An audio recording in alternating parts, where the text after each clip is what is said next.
Hello everyone, welcome back to this channel. So on today's video, I'm gonna show you how you can make a text with a neon glow effect. So in here, you need to start by adding a black background from the stock videos and add your text. Go to text and add it.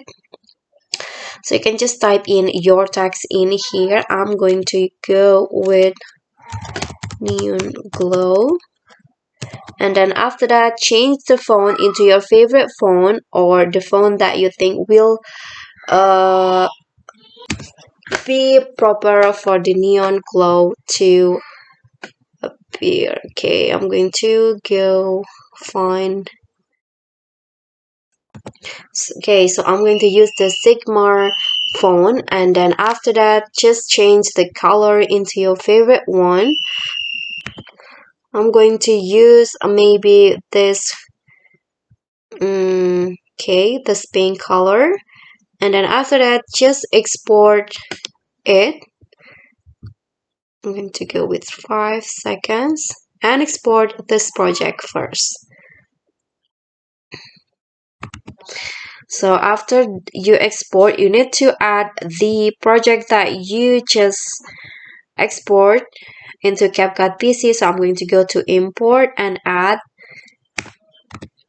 this project into CapCut.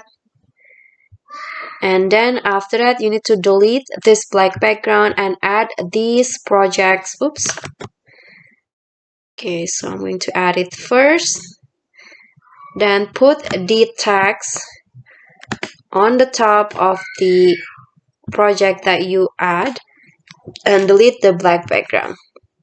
So you have this overlapping text and also video text, and then here just click on a text and change it into a white color.